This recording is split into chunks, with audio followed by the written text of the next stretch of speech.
How do you remain lucid at the moment of death is a question I just got.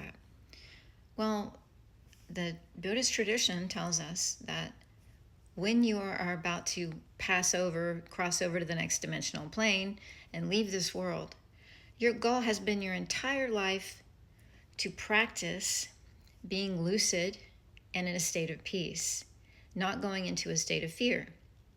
That's what meditation is for. Meditation is not to figure out all the answers to the universe. It's to train yourself to be at peace, regardless of the thoughts that are flying through your head, which are just basically ghosts of information.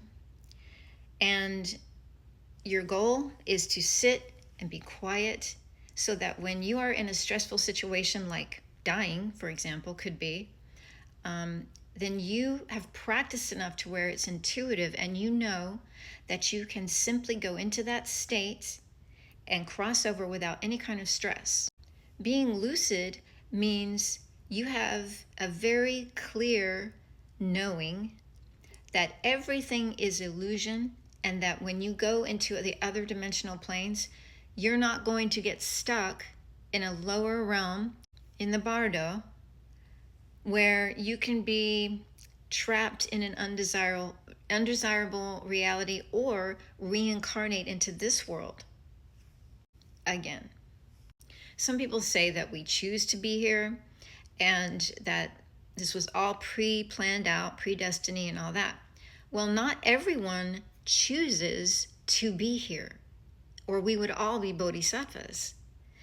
And why would you choose to be somewhere where you completely are wiped of your memories?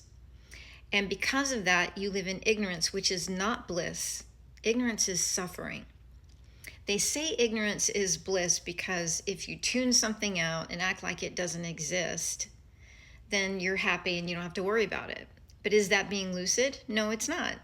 To be lucid is to be in a state of bliss, regardless of the things that are going on in the world, because you either change them or you don't. You help or you don't. Being upset about it doesn't help anyone or anything. I cannot teach someone to be lucid or access their bliss. That's what meditation is for. You sit quietly as much as you can and you refrain from engaging in those thoughts that are constantly spinning in your head or in your consciousness field. The practice of not attaching to those thoughts or allowing them to guide you around by the nose is meditation. And people think that they can do running meditation or walking meditation. You can if you want to, but it's not the same as sitting still and being quiet, because when you're in that state, there is no distraction. And that's what we have to face. We have to face reality, which is stillness and silence. That's true reality. That's the true nature of everything. The mind doesn't like that, especially the reptilian brain function. Your ego doesn't like that.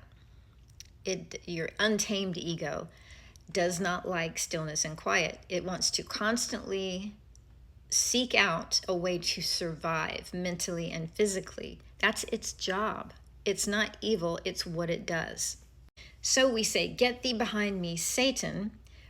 Put Satan, which is your animal nature, your reptilian brain function, your fight or flight processes, put it behind you so that you're not seeing everything through that filter. If you want to be part of the awakening process, then this is one of the most important teachings that you can come across. But you see a lot of so-called spiritual people who are more focused on manifesting stuff. I'm not saying it's not okay to be part of the world and, have products that you want to sell or do art. All of those things are fun. We should do those things. Yes.